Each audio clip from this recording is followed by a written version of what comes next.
복된 날입니다. 주께서 은혜와 평강 주시기를 축복합니다. 출애굽기 4장을 봉독해 드리겠습니다. 모세가 대답하여 이르되 그러나 그들이 나를 믿지 아니하며 내 말을 듣지 아니하고 이르기를 여호와께서 내게 나타나지 아니하셨다 하리이다. 여호와께서 그에게 이르시되 네 손에 있는 것이 무엇이냐? 그가 이르되 지팡이이니이다. 여호와께서 이르시되 그것을 땅에 던지라 하시매 곧 땅에 던지니 그것이 뱀이 된지라. 모세가 뱀 앞에서 피하매 여호와께서 모세에게 이르시되 네 손을 내밀어 그 꼬리를 잡으라. 그가 손을 내밀어 그것을 잡으니 그의 손에서 지팡이가 된지라. 이는 그들에게 그들의 조상의 하나님 곧 아브라함의 하나님, 이삭의 하나님, 야곱의 하나님 여호와가 네게 나타난 줄을 믿게 하려 함이라 하시고, 여호와께서 또 그에게 이르시되 네 손을 품에 넣으라 하시매 그가 손을 품에 넣었다가 내어보니 그의 손에 나병이 생겨 눈같이 된지라. 이르시되 네 손을 다시 품에 넣으라 하시매 그가 다시 손을 품에 넣었다가 내어보니 그의 손이 본래의 살로 되돌아왔더라. 여호와께서 이르시되 만일 그들이 너를 믿지 아니하며 그 처음 표적의 표징을 받지 아니하여도 나중 표적의 표징은 믿으리라. 그들이 이 두 이적을 믿지 아니하며 네 말을 듣지 아니하거든 너는 나일 강물을 조금 떠다가 땅에 부으라. 네가 떠온 나일 강물이 땅에서 피가 되리라. 모세가 여호와께 아뢰되 오 주여, 나는 본래 말을 잘하지 못하는 자니이다. 주께서 주의 종에게 명령하신 후에도 역시 그러하니 나는 입이 뻣뻣하고 혀가 둔한 자니이다. 여호와께서 그에게 이르시되 누가 사람의 입을 지었느냐? 누가 말 못하는 자나 못 듣는 자나 눈 밝은 자나 맹인이 되게 하였느냐? 나 여호와가 아니냐? 이제 가라.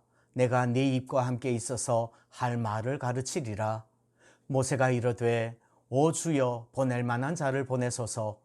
여호와께서 모세를 향하여 노하여 이르시되 레위 사람 내 형 아론이 있지 아니하냐? 그가 말 잘하는 것을 내가 아노라. 그가 너를 만나러 나오나니 그가 너를 볼 때에 그의 마음에 기쁨이 있을 것이라. 너는 그에게 말하고 그의 입에 할 말을 주라. 내가 네 입과 그의 입에 함께 있어서 너희들이 행할 일을 가르치리라. 그가 너를 대신하여 백성에게 말할 것이니 그는 네 입을 대신할 것이요 너는 그에게 하나님같이 되리라. 너는 이 지팡이를 손에 잡고 이것으로 이적을 행할지니라. 모세가 그의 장인 이드로에게 돌아가서 그에게 이르되 내가 애굽에 있는 내 형제들에게로 돌아가서 그들이 아직 살아있는지 알아보려 하오니 나로 가게 하소서. 이드로가 모세에게 평안히 가라 하니라. 여호와께서 미디안에서 모세에게 이르시되 애굽으로 돌아가라. 네 목숨을 노리던 자가 다 죽었느니라. 모세가 그의 아내와 아들들을 나귀에 태우고 애굽으로 돌아가는데 모세가 하나님의 지팡이를 손에 잡았더라. 여호와께서 모세에게 이르시되 네가 애굽으로 돌아가거든 내가 네 손에 준 이적을 바로 앞에서 다 행하라. 그러나 내가 그의 마음을 완악하게 한즉 그가 백성을 보내주지 아니하리니 너는 바로에게 이르기를 여호와의 말씀에 이스라엘은 내 아들 내 장자라. 내가 네게 이르기를 내 아들을 보내주어 나를 섬기게 하라 하여도 네가 보내주기를 거절하니 네가 네 아들 네 장자를 죽이리라 하셨다 하라 하시니라.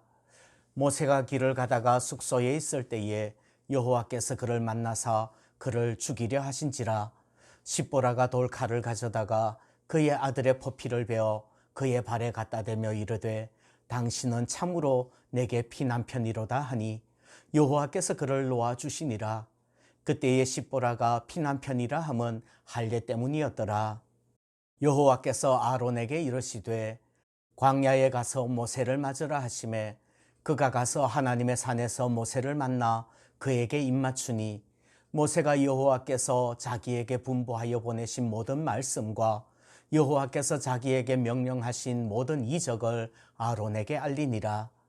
모세와 아론이 가서 이스라엘 자손의 모든 장로를 모으고 아론이 여호와께서 모세에게 이르신 모든 말씀을 전하고 그 백성 앞에서 이적을 행하니 백성이 믿으며 여호와께서 이스라엘 자손을 찾으시고 그들의 고난을 살피셨다 함을 듣고 머리 숙여 경배하였더라.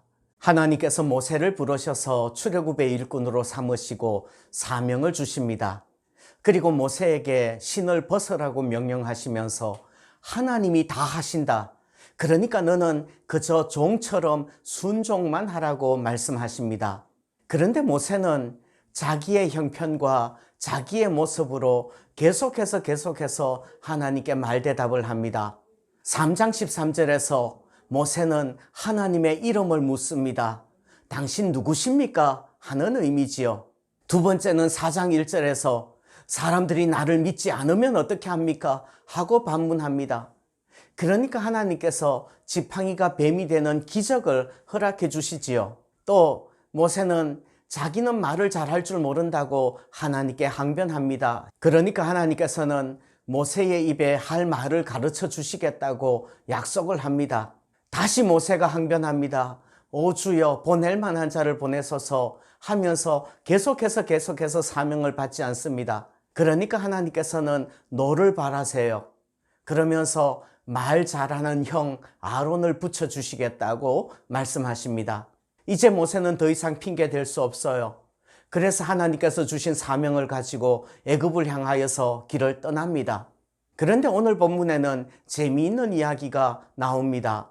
24절부터 26절까지 말씀입니다. 그렇게 빼는 모세를 붙들어서 애굽으로 가게 만드셨는데 여호와께서 그를 죽이려고 하셨답니다. 그러니까 십보라가 아들에게 할례를 행합니다.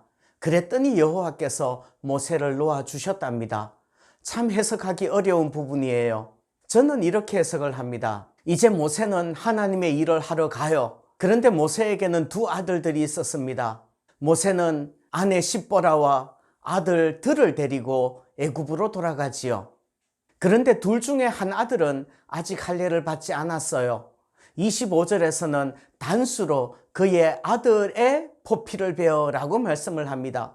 하나님께서 아브라함에게 언약을 세우신 이후로 이스라엘 민족은 할례를 받는 겁니다. 그런데 모세는 아마 이곳에 와서 첫 아들 게르솜에게는 할례를 베풀었던 것 같아요. 그런데 둘째 아들 엘리에셀에게는 할례를 베풀지 않았던 거지요. 제 생각에는 아마 십보라가 반대했던 것 같아요. 십보라의 아버지는 이방 종교의 제사장이지요. 그리고 첫 아들 때는 경황이 없어서 할례를 했지만 둘째 때는 할례를 반대했던 것 같아요.